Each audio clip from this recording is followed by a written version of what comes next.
Hello everyone. मैं सरजीत एक बार फिर से आप सबको अपने इस चैनल पे स्वागत करता हूँ स्टडी से विथ एसएससी पे। और हमारा ये Bihar civil court clerk mains के रिगार्डिंग जो ये हमारा होमवर्क सीरीज है उसका आज जो है वो अध्याय नंबर जो है वो 5 हमारा यहाँ पर होने वाला है। तो चलिए हम लोग पेन वगैरह सब ले लेते हैं। और उससे पहले जो हमारे नए नए साथी जुड़ रहे हैं तो बिना सोचे हुए इस चैनल को सब्सक्राइब शेयर और इस वीडियो को लाइक ज़रूर कर दीजिएगा। आफ्टर वीडियो यानी जब वीडियो आप देख लीजिएगा पूरा, आफ्टर वाचिंग दिस वीडियो आप क्या कीजिएगा, इस चैनल को लाइक शेयर सब्सक्राइब जो भी होता है, जो भी फॉर्मेलिटी होती है उसे आप कंप्लीट कर लीजिएगा। और जो साथी इस पीडीएफ के बारे में जानना चाहते हैं ये पीडीएफ कहाँ से मिलेगी, तो आपको इसी वीडियो के चैनल के डिस्क्रिप्शन में आपको चैनल का, टेलीग्राम चैनल का लिंक डाला हुआ है, तो वहाँ से जाके आप चैनल ज्वाइन कर सकते हैं। या फिर अगर आपको ये पीडीएफ कहीं से अगर मिल जाती है तो पीडीएफ पे आप देखिएगा हर कोना पे आपको इस टाइप से आपको ये दिखेगा, उस पर आप क्लिक कीजिएगा, ऑटोमेटिक आप हमारे टेलीग्राम चैनल से जुड़ जाइएगा। यूट्यूब के लिए आप यहाँ पे क्लिक कीजिएगा, सॉरी उल्टा 3 मैंने मार दिया, यहाँ पे क्लिक कीजिएगा तो आप ऑटोमेटिक हमारे यूट्यूब चैनल से जुड़ जाइएगा। और बातें रही कुछ और बातें होमवर्क सीरीज में, मैंने बोला था इसे बना बना के आपको ग्रुप में पोस्ट करनी है। तो कुछ लोग तो डाल रहे हैं बट बहुत लोग नहीं डाल रहे हैं, तो प्लीज़ डालिए, एक दूसरे का देखिए। किन्हीं किन्हीं का अभी जो है वो इंडेंटेशन जो मतलब छोड़ा जाता है उसमें भी प्रॉब्लम हो रही है। इंडेंटेशन वगैरह क्या होती है वो मैं एक वीडियो में आपको बता दूंगा, उससे भी आपको इम्पैक्ट पड़ता है लेटर ऐसे राइटिंग पे, खासकर ऐसे में खासकर ज़्यादा इफेक्ट पड़ता है। तो चलिए ये वीडियो तो हमारा जो है ये डे 5 है, इसका टास्क का जो सॉल्यूशन है वहाँ पे हम लोग डिस्कस करते हैं। आज के इस क्वेश्चन सीरीज में हम कुछ इंग्लिश के भी क्वेश्चंस लिए हैं। तो चलिए हम लोग देखते हैं पहला प्रश्न क्या कहता है। पहला प्रश्न हमारा इडियम्स का है और इसमें इंस्ट्रक्शन जो है वो आपको एज इट इसी टाइप से मिलेगा लिखने के लिए। Right the meaning of the following idioms phrases and use them in sentences so as to bring out their meaning clearly. No credit will be given for vague or ambiguous sentences. यानी अगर आप sentence बनाते हैं जिससे उसका कोई अर्थ नहीं निकलता है तो आपको एक भी मार्क्स नहीं दिया जाएगा, ये कह रहा है। चलिए तो हम लोग देख लेते हैं पहला प्रश्न जो हमारा क्या है। A hot potato. A hot potato का मतलब होता है एक ऐसा, ये तो एक जो ऐसा हिंदी में कह सकते हैं कि ज्वलंत मुद्दा, यानी एक ऐसा मुद्दा है जो कि बहुत ही ज़्यादा कंट्रोवर्शियल रहा है, यानी कंट्रोवर्शियल इशू रहा है। जैसे अगर आप कहें तो बिहार में अभी जो पीपीएससी पेपर लीक यानी पेपर धांधली का जो मुद्दा है वो क्या है, एक हॉट पोटैटो है। यानी समथिंग दैट इज डिफ़िकल्ट और डेंजरस टू डील विथ, और उसको डील करना भी क्या हो, बहुत ही डिफ़िकल्ट हो, उसे हम लोग क्या बोलेंगे, अ हॉट पोटैटो।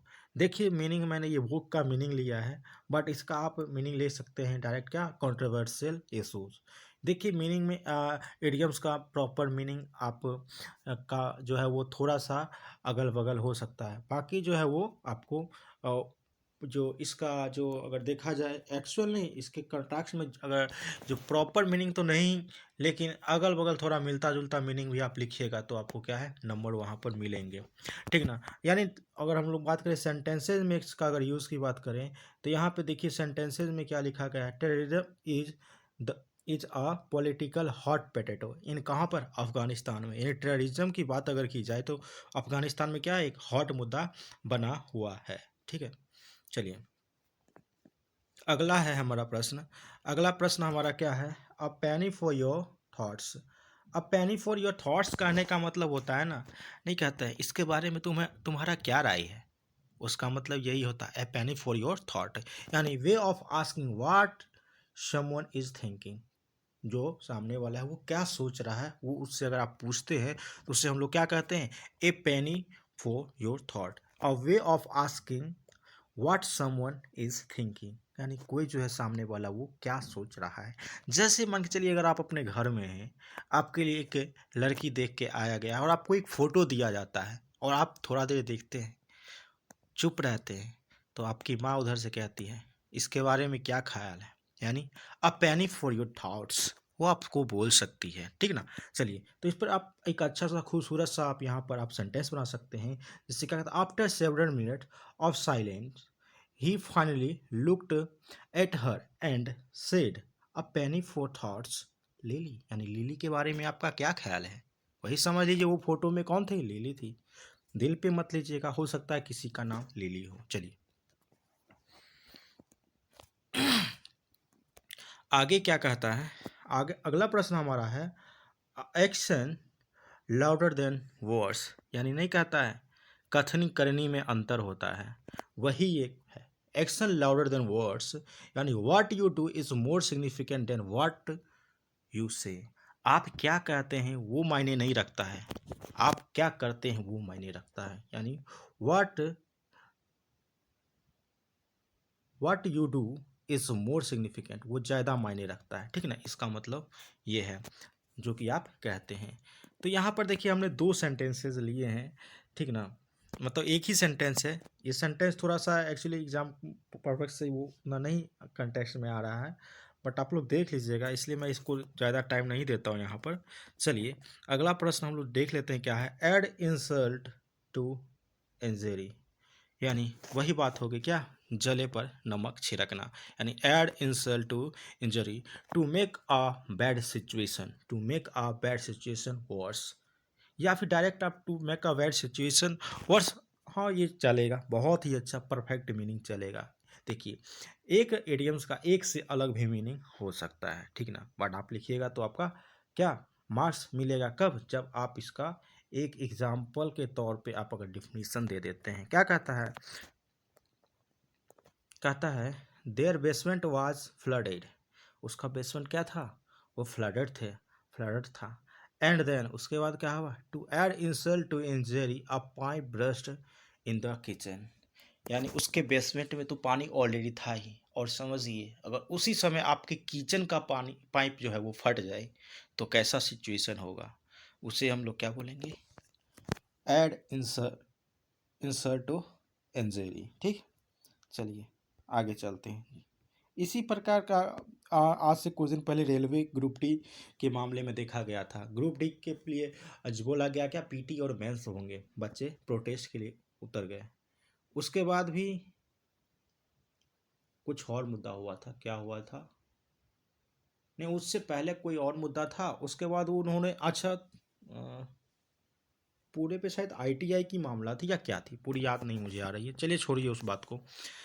क्या कहता है an arm a leg, an arm and a leg, इसका मतलब क्या होता है, हाथ से लेके पैर तक पूरा आपने लगा दिया, मतलब समझ रहे हैं, N arm and a leg मतलब पूरा का पूरा आप लगा दिए। बहुत ही महंगा चीज़ था, क्या था, बहुत ही महंगा, यानी अ लॉट ऑफ मनी, बहुत सारे रुपए आपको लग गए।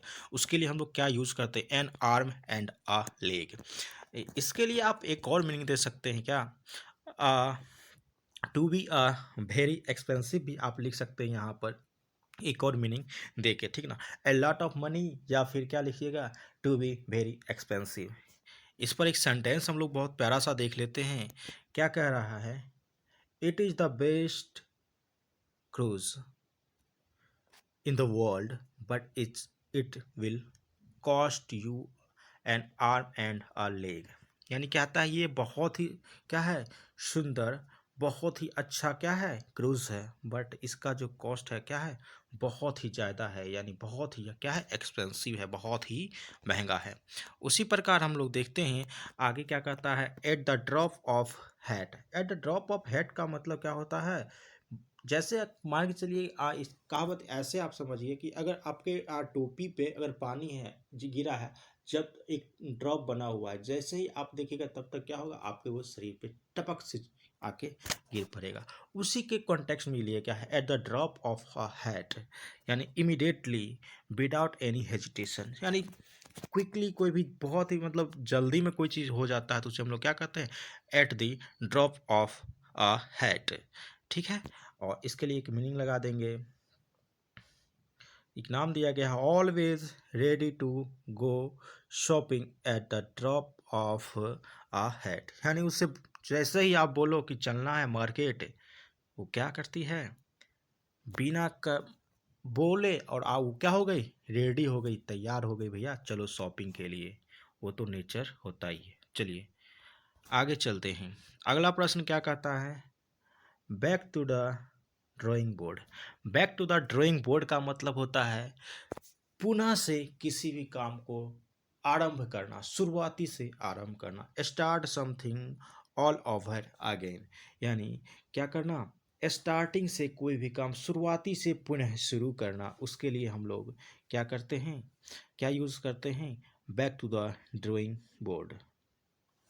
ठीक है, चलिए एक सेंटेंस देख लेते हैं। आई फेल्ड दिस सेमेस्टर, उसने क्या हो गया, फेल्ड कर गया सेमेस्टर में। But I am back to the drawing board, उन्होंने क्या किया, फिर से स्टार्ट, पुनः से उन्होंने क्या किया, शुरुआत कर डाली। अगला प्रश्न क्या कहता है ball is in your court. Ball is in your court का मतलब होता है भैया हम तो प्रयास करके रह गए, अब लीजिए आप ही करके देखिए। यानी it is up to you to take the next step, यानी अभी तक तो हमने ये काम किया था, अब आप करके देखिए। ठीक ना, उसके लिए हम लोग क्या इस्तेमाल करते हैं, a ball is in your court. कहता है लिव मेक माई डिसीजन, मेरे डिसीजन को आप क्या कीजिए, छोड़िए। Now the ball is in your court, अब जो ये मुद्दा है इसे आप ही देखिए। यानी क्या, ये जो अब इस पर जो भी स्टेप होगा एक्शन आप ही लीजिए। ठीक, चलिए अगला प्रश्न क्या कहता है, अगला प्रश्न कहता है barking up the wrong tree. Barking up the wrong tree का मतलब होता है रॉन्ग कोर्स ऑफ एक्शन। यानी इसका बहुत सारा 4-5 मीनिंग आता है। रॉन्ग कोर्स ऑफ एक्शन मतलब ये होता है भैया आपका जहाँ पर एक्शन लेनी थी आपने वहाँ पे नहीं दूसरे के पास जाके आपने क्या किया, एक्शन लेना शुरू कर दिया है। यानी ऐसा कह सकते हैं ये क्या, फुटाइल है, व्यर्थ है। अब जहाँ जिसके लिए आप जो काम करना था वो काम आप कर नहीं रहे हैं, दूसरा जगह पे जा, मतलब ये कह सकते हैं कि मान लीजिए दो व्यक्ति हैं, अब एक व्यक्ति है हलवाई और दूसरा व्यक्ति है क्या, सोनार। अब सोनार के पास जाके कहिएगा भैया तुम मुझे क्या करो 1 केजी मिठाई बना के दे दो, और हलवाई को कहिएगा आप मुझे एक रिंग बना के दे दो, संभव नहीं है। यानी क्या है, आप क्या कर रहे हैं, barking up the wrong tree कर रहे हैं, यानी looking in the wrong place, या फिर एक्यूजिंग द रॉन्ग पर्सन, दोनों एक ही है, एक ही साथ लिखना है, ऐसे ही लिखना है, looking in the wrong place accusing the wrong person. या फिर डायरेक्ट आप क्या लिख सकते हैं, छोटा में लिखना चाहते हैं तो लिख सकते हैं रॉन्ग कोर्स ऑफ एक्शन। इसका मीनिंग आपको भी कमेंट्स में लिख कर देना है, इसके साथ एक सेंटेंस बना के देना है। क्या करना है, पहले आपको इडियम्स लिखनी है, उसके बाद उसका मीनिंग, और उससे आपको एक सेंटेंस बनानी है, और कमेंट्स बॉक्स में क्या करनी है, भर देनी है। उससे दो चीज़ होंगे, एक तो जो लोग देखेंगे उन्हें याद हो जाएगा, दूसरी बात ये होगी जिन्हें याद नहीं है उन्हें याद हो जाएगा, तीसरी चीज़ ये होगी कि आपको लिखने और सेंटेंस बनाने की आदत आ जाएगी। चलिए, तो क्या कहता है, he did not commit the crime, उन्होंने क्या क्राइम नहीं किया था। You are barking up the wrong tree, आप गलत जगह पे क्या कर रहे हो, एक्शन ले रहे हो। चलिए अगला जो हमारा लास्ट प्रश्न है इडियम्स एंड फ्रेजेस का, क्या कहता है, be glad to see the back. Be glad to see the back का मतलब क्या होता है, मतलब वही होता है आप अपनी गर्लफ्रेंड से बात करना चाहते हो और आपका रूम पार्टनर सोया हुआ है, आप यही चाहोगे ना कि ये कब यहाँ से चला जाए। यानी be glad to see the back of, यानी be glad to see someone leave, यानी जब कोई चला जाता है तो आप बहुत ज़्यादा प्रसन्न होते हो, अरे भैया आप तो हम वीडियो कॉलिंग बात करेंगे, ये करेंगे वो करेंगे, तो वहाँ पे आप यूज़ कर सकते हैं be glad to see the back of. यानी be happy when a person is gone, यानी आप खुश होइएगा जब वो पर्सन क्या हुआ, चला गया। तो उसके लिए क्या यूज़ करेंगे, be glad to see the back of, यानी आई नेवर लाइक हर, मैं उसे कभी पसंद नहीं, I will be glad to see back for her. ठीक है, चलिए आगे हम लोग देखते हैं। अब हमारा यहाँ से हिंदी का प्रश्न जो है वो शुरू होता है, मुहावरा और लोकोक्तियाँ। कुछ लोगों का कहना था सर आप यहाँ पर सेंटेंस भी बना के ही बता दीजिए। देखिए भाई लोग, अगर मुझे सेंटेंस बना के यहाँ पे करने में कोई दिक्कत नहीं है, लेकिन फिर आप क्या कीजिएगा, इसी के लिए तो हमने ग्रुप बनाया है कि ग्रुप में बना के आप सेंटेंस क्या कीजिए, वहाँ पर डालिए। उससे क्या होगा कि अगर हम सेंटेंस बताएंगे तो हम एक सेंटेंस ही बताएंगे, आप लोग मेहनत नहीं कीजिएगा। और अगर आप लोग ग्रुप में डालते हैं, मान के चलिए कि आपको लगा कि मेरा सेंटेंस सही है या नहीं है, दूसरा व्यक्ति डाला, आप उनका देखिएगा, अच्छा हाँ लग रहा है हमसे अच्छा उनका है, तो आप वो याद कर लीजिएगा। अब उनको लगेगा नहीं हमसे अच्छा तो वो वाले व्यक्ति का है, तो वो भी याद कर लेंगे। ऐसे में क्या होगा, आप बहुत सारे सेंटेंस बनाना सीख जाइएगा। ये मेरा मकसद था, इसलिए हम यहाँ पर सेंटेंस नहीं बनाते हैं, मीनिंग आपको बना के। इंग्लिश था, इंग्लिश में प्रॉब्लम होती है, जनरली हम लोग बिहार से हैं, इसलिए हम यहाँ पर दे देते हैं। ये वीडियो थोड़ा सा लंबा ज़रूर होगा दोस्तों, बट क्या कीजिएगा, थोड़ा सा सब तो करना पड़ेगा। आप ही लोग कहते हैं हर एक सब्जेक्ट इसमें ऐड कीजिए। चलिए तो देखिए, मुहावरा लोकोक्तियाँ हैं। पहला है अधजल गगरी छलकत जाए। पहले भी प्रश्न आ चुका है, अधजल गगरी छलकत जाए का मतलब क्या होता है, बहुत कम ज्ञान होना लेकिन एकदम बरबर बरबर बोलते रहता है, अल्प ज्ञान का बरबोलापन। उसी प्रकार क्या है, तिल का तार बनाना मतलब छोटी सी बात को क्या किया, बढ़ा चढ़ा कर बोल दिया। इसके लिए आपको इंग्लिश का एक इडियम्स लिखना है, ठीक ना। इंग्लिश का आपको इडियम्स जो है कमेंट्स बॉक्स में भर देनी है। चलिए आगे हम लोग बढ़ते हैं। अगला प्रश्न जो है वो क्या कहता है, कहता है, अगला प्रश्न देखिए क्या कहता है, अपनी खिचड़ी अलग पकाना। मतलब अपनी खिचड़ी अलग पकाना का मतलब क्या, सब चल रहा है अपने धुन में, दूसरा कोई चल रहा है अपने धुन में, उसी को हम लोग क्या कहते हैं, जैसे कल ही हुआ, कोई गांधी मैदान में बैठा है, कोई वहां बैठा है, और पप्पू यादव जी चले दिए कहाँ पर, सचिवालय पे, और कह रहे हैं भैया हम ट्रेन को जाने दे रहे हैं, हम रोक कहाँ रहे हैं, तो भैया आप वहाँ क्या कर रहे हैं, घंटा डुला रहे हैं, सॉरी, मतलब उनका वहां पर जाना तो क्या होगा, फुटाइल हो गया ना। आप कह रहे हैं कि हम वहां पर जा रहे हैं, तो भैया आप स्टेशन पे जाके कर क्या रहे हैं, भगदड़ करवा रहे हैं, लोगों को परेशान कर रहे हैं। या तो आप जाम कीजिए तो जाम कीजिए, नहीं तो जाने दीजिए ट्रेन को। तो कह रहे नहीं भैया हम ट्रेन को जाने दे रहे हैं, तो क्या आप खलासी हैं वहाँ का, ट्रेन को खलासी की ज़रूरत नहीं पड़ती है, गार्ड की ज़रूरत पड़ती है, स्टेशन मास्टर की ज़रूरत पड़ती है, ड्राइवर की ज़रूरत पड़ती है। चलिए, यानी क्या हो गया, वो सबसे अलग चल रहे हैं। उसी प्रकार हम यहाँ पर आगे देखें तो आगे क्या कह रहा है, आग में घी डालना, यानी और भी क्रोध को क्या करना, भड़का देना। इंग्लिश में भी इडियम्स आया है इसमें, एड इंसल्ट टू इंजरी, ठीक ना। उसी प्रकार ईद का चांद होना, मतलब क्या होना, बहुत प्रतीक्षा के बाद दिखाई देना, बहुत ही प्रतीक्षा करवाए, आप तो ईद के चांद हो गए। चलिए उसी प्रकार है, क्या है, एक आंख से देखना, मतलब सबके साथ समान व्यवहार करना, सबके साथ समान व्यवहार करना।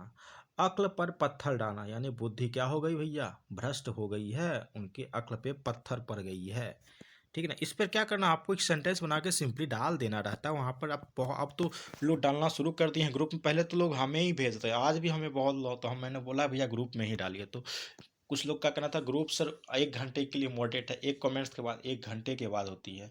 हाँ मैंने ही किया था, फिर मैंने उसे अभी सही कर दिया। अभी हमने क्या किया, वो जो है कंडीशन ग्रुप से हटा दिया है, तो आप एक साथ जितने आपको कमेंट्स करने हैं उतने फ़ोटो आप भेज सकते हैं। चलिए क्या कहता है, किताबी कीड़ा होना, मतलब क्या, हमेशा हमेशा के लिए क्या करता है, वो हमेशा पढ़ते ही रहता है, यानी हमेशा पढ़ने वाला किताबी कीड़ा है।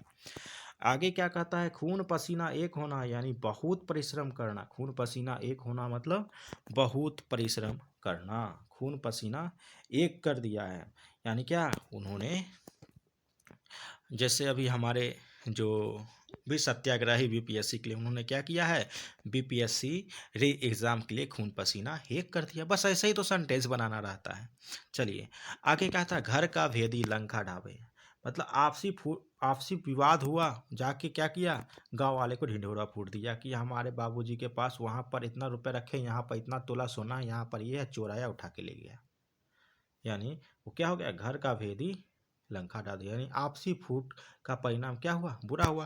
भैया रुपया लेके चला गया, सोना लेके चला गया, तो किसका घाटा हुआ, आप ही का ना घाटा हुआ, यानी घर का भेदी लंका डाले। एक्चुअली ये रावण और किस पे है, सूट करता है, सबको पता है। अब देखिए हमारे यहाँ पर वाक्य शुद्धि है। अब देखिए वाक्य शुद्धि, आपको लगता होगा सर आज आपने वाक्य शुद्धि नहीं यहाँ पे डाला है, डाले हैं, बस यहाँ पर आप देखिएगा नीचे लेके आइएगा, देखिए वाक्य शुद्धि का शुद्ध रूप यहाँ पर हमने डाल दिया। चलिए हम यहाँ पर बोल देते हैं आपको वाक्य शुद्धि क्या होगा। देखिए पहला क्या था, ये बक्सा बहुत भारी है, तो ये बक्सा ने क्या होगा, यह बक्सा क्या है, बहुत भारी है। उसी प्रकार क्या कहता है, आपके एक एक शब्द जो है वो क्या है, प्रभावशाली होते हैं। आपके एक एक शब्द के जगह पे यहाँ पे क्या डालिएगा, प्रत्येक शब्द, आपके प्रत्येक शब्द क्या होते हैं, प्रभावशाली होते हैं। उसी प्रकार क्या कहता है आगे, कई स्कूल के विद्यार्थी ऐसे करते हैं। ये पहले भी हमने बताया था, कई जैसा शब्द है वो आपको किसी भी वाक्य के शुरुआती में नहीं डालना है। तो कई यहाँ पर है तो क्या लिखिएगा, स्कूल के कई विद्यार्थी ऐसे करते हैं। उसके बाद है, उसने अनेकों ग्रंथ लिखे। उसने अनेकों ग्रंथ, अनेकों, मैंने ये पहले भी आ चुका है इस टाइप का, अनेकों नहीं कि क्या होगा, अनेक। उसने अनेक ग्रंथ लिखे, ये हमारा क्या हो जाएगा, सही हो जाएगा। आगे कहता है महाभारत 18 दिन तक चलता रहा। भैया महाभारत 18 दिन तक चलता रहा, ये किसने बोला। आप सीडी लगा दीजिए महाभारत का, आपका मन है तो 2 महीना चला दीजिए, 5 महीना चला दीजिए। तो महाभारत का युद्ध न चला था 18 दिन, तो आपको लिखना पड़ेगा यहाँ पर, महाभारत का युद्ध 18 दिनों तक चलता रहा। क्या हो जाएगा, महाभारत का यहाँ पर आपको युद्ध डालना है। ठीक है, चलिए अब देखिए, सारा क्वेश्चन जो है ये PYQ ही है, यानी प्रीवियस ईयर क्वेश्चन ही है। तो आप लोग ये नहीं कीजिएगा कि सर अपने मन से ला देते हैं, अपने मन से कुछ भी कुछ कर देते हैं, मेहनत करके लाते हैं। इसलिए बहुत लोग कहते हैं कि सर इसमें GS वगैरह बहुत सारा चीज़ ऐड कर दीजिए, थोड़ा सा टाइम दीजिए मुझे भी। चलिए आगे क्या कहता है, आगे है देख लीजिए, वह देर में सोकर उठता नहीं, देर से सोकर उठता है। सिंह बड़ा क्या विभत्स होता है। विभत्स मतलब समझते हैं क्या होता है, अरे जिन्हें आप देख के आपको अंदर घृणा की भावना आ जाती है, यानी पापी कहते हैं, वो पाप है आदमी, वो पापी है जिससे देखने का मन नहीं करता। तो क्या शेर को देख के आपको देखने का मन नहीं करता है, यानी वो बड़ा विभत्स नहीं, वो क्या है, वह है बहुत ही क्या है, खूंखार होता है। तो यहाँ क्या लिखना पड़ेगा, सिंह जो है, सिंह बहुत खूंखार होता है, सिंह बहुत खूंखार होता है। ये हमारा क्या हो जाएगा, राइट आंसर हो जाएगा। उस पर घरों पानी गिर गया, उस पर घरों पानी गिर गया। तो इसका सही वाक्य क्या हो जाएगा, उस पर घरों पानी पड़ गया, गिर गया नहीं, क्या हो जाएगा, पड़ गया। तुम हमेशा बेफजूल की बातें करते हो, तुम हमेशा बेफजूल की बातें करते हो। तो इसका क्या हो जाएगा, तुम हमेशा फजूल, बेफजूल हटा दीजिए, क्या लिख दीजिए, फजूल की बातें करते हो। ठीक ना, तुम हमेशा फजूल की बातें करते हो। आगे क्या कहता है, वह बहुत जल्द वापस लौट आया। अब देखिए, वापस और लौट आना ये तो क्या हो गया, एम्बिगुअस वर्ड हो गया ना, यानी यहाँ पर क्या सुपरफ्लुअस यूज हो गया है, एम्बिगुअस में बोले नहीं, सुपरफ्लुअस। ठीक ना, तो वह बहुत जल्दी लौट आया। वापस क्या करना है, लौटना वापस आना दोनों तो एक ही है ना, तो हटाना पड़ेगा, या तो इसे हटा दीजिए। लेकिन सही क्या हो जाएगा, वह बहुत जल्दी क्या हो गया, लौट आया। ठीक, चलिए आगे हम लोग बढ़ते हैं। यहाँ पर इसका ही आंसर दिया गया, PDF हम डाल देंगे। और कल हो सकता है कि आपको लेटर का वीडियो मिले, ठीक ना। होमवर्क कल नहीं मिलेगी, संडे है, ठीक ना। आप लोग रिवाइज कीजिएगा, 5 मिल चुकी है, तो 5 में मिनिमम आपको 250 प्रश्न तो बन ही गए होंगे। चलिए आगे देखते हैं क्या कहता है, शुद्धि, जैसे सिंहिनी, सिंहिनी नहीं, क्या होगा, सिंहिनी होगा। ठीक ना, सिंहिनी, सौ में छोटी ई की मात्रा अंशवर ह नी। ठीक ना, उसके बाद देखिए क्षुद्र, क्षुद्र में छ नहीं होगा, क्या होता है, अक्ष होता है। ठीक ना, क्षुद्र। उसी प्रकार चरमोत्कर्ष, चरमोत्कर्ष नहीं, चरमोत्कर्ष होता है, चरमोत्कर्ष नहीं, इसका मतलब क्या होगा, चरमोत्कर्ष हो जाएगा, चरमोत्कर्ष हो जाएगा। ठीक, र की पूरी मात्रा। उसी प्रकार चिन्ह, चिन्ह में ची न हो नहीं, ह हलंत पूरा न होता है ना, यानी आधा हो और पूरा न होता है। आपको ऐसा, या फिर आप ऐसे भी देखते होइएगा, ची ऐसे न ऐसे लिखा रहता है। ठीक ना, यानी ऐसा,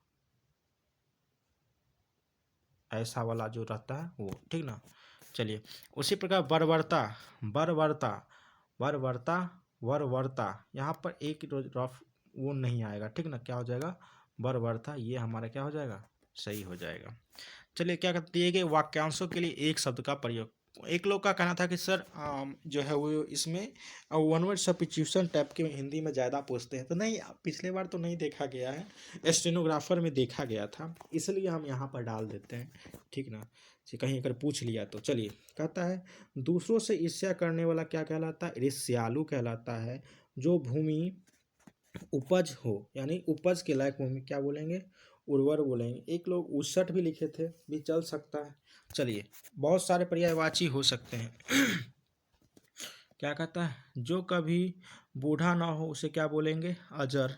और जो कभी मरा ना हो उसे क्या बोलेंगे? अमर। जो सब कुछ जानता हो सर्वज्ञ। जिसकी पत्नी मर गई हो विधुर। जिसका और जिस जिसका पति मर गया हो विधवा। ठीक है, ये सब तो आम है, वो आप देख लीजिएगा। क्या कहता है? जिसे भुलाया ना जा सके अविस्मरणीय, यानी आपके स्मरण से वो हट ही नहीं सकता है। जिसमें स्नेह शक्ति हो उसे क्या बोलेंगे? सहनशील।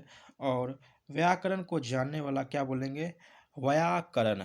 क्या बोलेंगे? व्याकरण। एक बार दो बार आप इस वीडियो को देखिएगा फास्ट करके, सब ठीक हो जाएगा। जिसकी आयु लंबी हो उसे क्या बोलेंगे? दीर्घ आयु। उसे क्या बोलेंगे? दीर्घ आयु। अब चलिए, हमारा कंप्यूटर फुल फॉर्म है, और कंप्यूटर फुल फॉर्म इस बार हम इसका आंसर लिखे नहीं है, आपको कमेंट्स करनी है, ठीक ना। आपको कमेंट्स करनी है, मैं यहाँ पर बोल देता हूँ। जैसे बेसिक का क्या हो जाएगा? तो बेसिक का यहाँ पर क्या हो जाएगा दोस्तों? तो बेसिक का फुल फॉर्म हो जाएगा beginners all purpose symbolic instruction code. फिर से सुन लीजिएगा, beginners all purpose symbolic instruction code basic का फुल फॉर्म हो जाएगा। उसी प्रकार बीसीसी का फुल फॉर्म क्या होता है?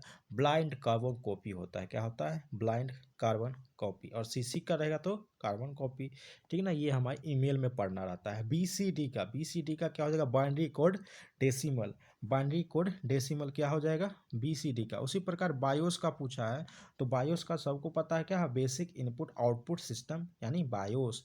बीपीपी यानी बिट्स पर पिक्चर, उसे क्या बोलेंगे? बीपीपी। और बीपीएस का क्या हो जाएगा? बिट्स पर सेकेंड हो जाएगा। उसी प्रकार बीएसएनएल का सबको पता है, भारत संचार निगम लिमिटेड, बीएसएनएल। ये नहीं कि भाई साहब नहीं लगेगा, नहीं, क्या? भारत संचार निगम लिमिटेड। तो ये वीडियो थोड़ा सा लंबा तो हो गया है, 27 मिनट का, फिर भी देख लीजिए, क्योंकि थोड़ा सा इसमें इंग्लिश में था, तो आप लोग भी बोल भी रहे हैं, जीके जीएस भी तो देखते होगा, तो एक दिन में तो 2 वीडियो देना पड़ेगा। और अगर वीडियो अच्छा लगा है तो लाइक शेयर सब्सक्राइब जरूर कीजिएगा। थोड़ा सा आप लोग मेहनत कर दीजिएगा चैनल पे, तो हमें भी एनर्जी मिलेगी। थोड़ा सा सब्सक्राइबर वगैरह उस टाइप से नहीं हो रहा है जितना मेहनत की जा रही है। चलिए, तो आज के लिए इतना ही, जय हिंद।